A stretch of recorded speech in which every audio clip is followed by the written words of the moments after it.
Hello, my name is Mackenzie, and for History 1010, we were supposed to do a project and something that was important to us, and so I am a pre-nursing major, and so one of the most important things that I can think of to spread more awareness for is vaccines.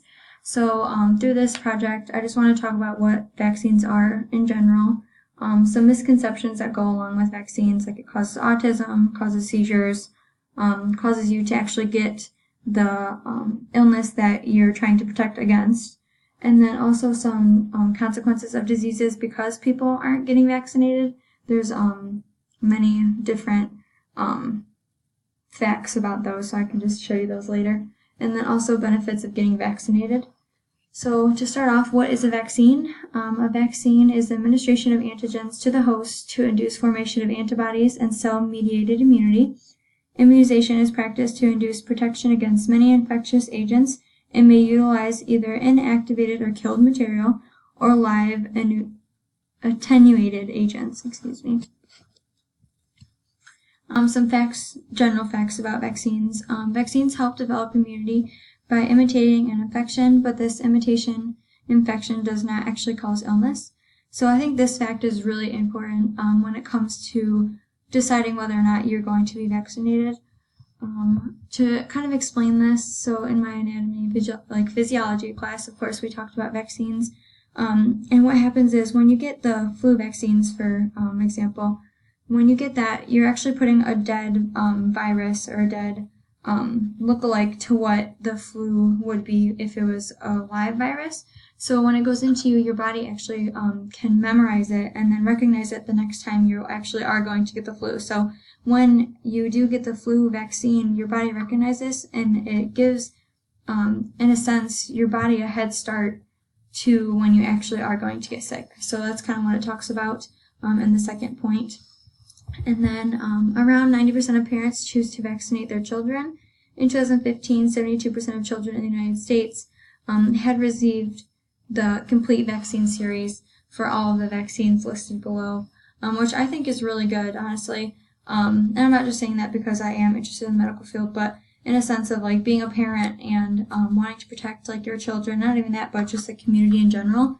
I think it's really important to minimize like the deaths and illness in our community whenever we can. So where did vaccines actually come from?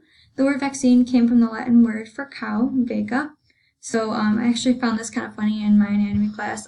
When people first started to get vaccines, so actually the first vaccine, it says in here, Edward Jenner in 1796, he began to use cowpox material to create immunity to smallpox. So not only that he used cowpox material, but in Latin it actually stands for cow. People believed that when they got the vaccine, they would turn into a cow.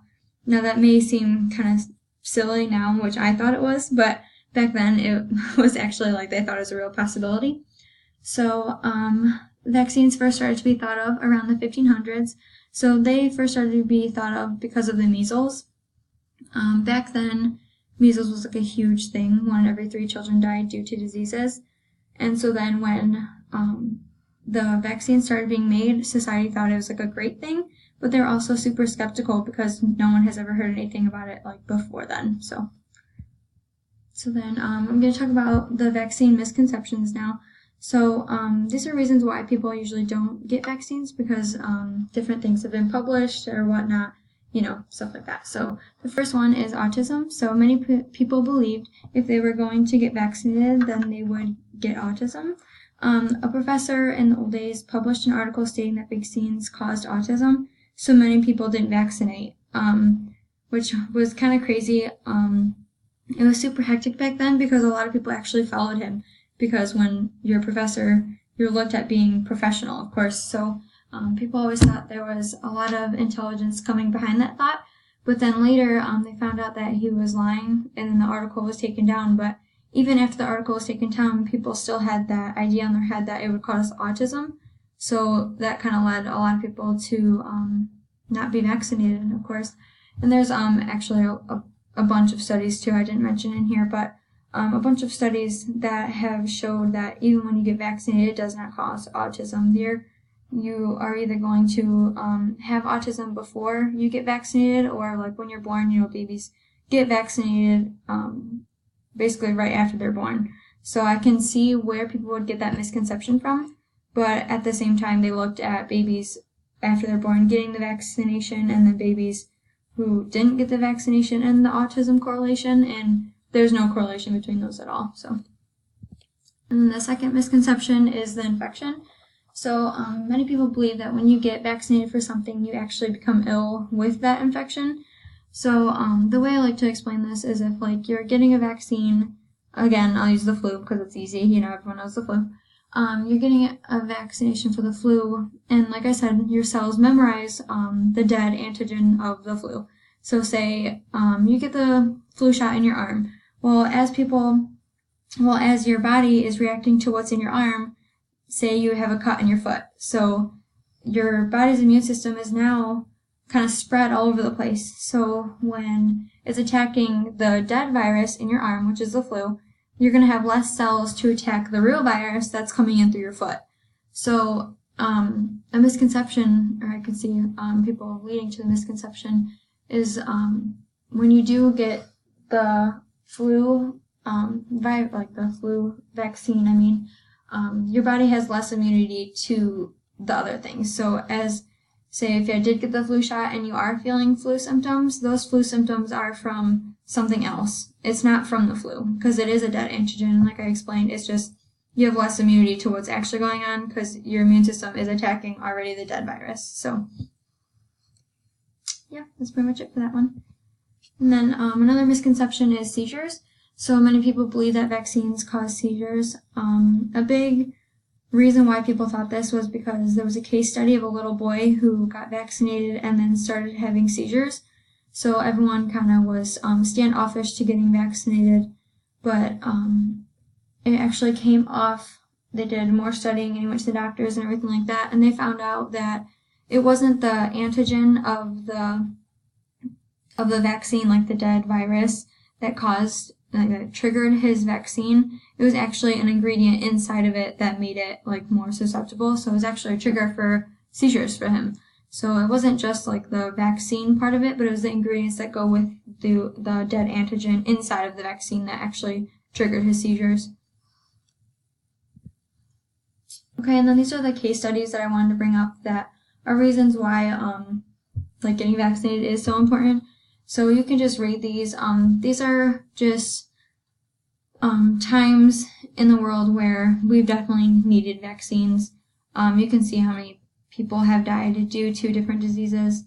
And there has been lots of case studies too to come out to say if people were vaccinated, then more than half of these people could have been saved, which is really, really sad in my opinion, just because if we had more technology and more knowledge on vaccines back then, I feel like a lot of people could have been saved. So, okay, and the benefits of vaccines. It stops the spread of diseases, just because if you're vaccinated, then your body already can build up immunity to it, so you're less likely to spread it to others, just because your body will attack it right then and there because it already memorizes it. It prevents contraction. So same thing, your body memorizes it, so it'll attack it faster than if it would if you weren't vaccinated. So if everyone was vaccinated, it would prevent 322 million illnesses, 21 million hospitalizations, 732,000 fatalities, and $1.4 trillion in direct and indirect costs over the course of their lifetime. So the costs, they account for hospitalizations and medical treatments. So if every American received the recommended vaccinations, 33,000 deaths, 14 million illnesses, and $43.3 billion would have been saved in direct and indirect costs. In the many cases where vaccines have helped people, polio, pertussis, cholera, measles, the flu, and many more. So vaccines are really important in my opinion, but again, that's just my opinion. It's up to other people too. So why it's important? Vaccines save millions of lives. They protect the spread of illnesses, and also it stops for the well-being, it helps the well-being of the community. And then another thing I just want to talk about is why you shouldn't get vaccinated. So I completely, like I said, in my opinion, I think everyone should get vaccinated, but I think in certain circumstances, there should be times where you shouldn't have to. So in times where you shouldn't have to get vaccinated, if it's against your religion, I know a few different religions are against vaccinations, so it just depends on your faith, I guess. But that's one reason why you shouldn't get vaccinated. Another one is if you're allergic. So this comes down to like the example I used for someone sneezing. So if someone is allergic to an ingredient inside of a vaccine, then I would recommend obviously not to get that vaccine, and it's completely understandable too.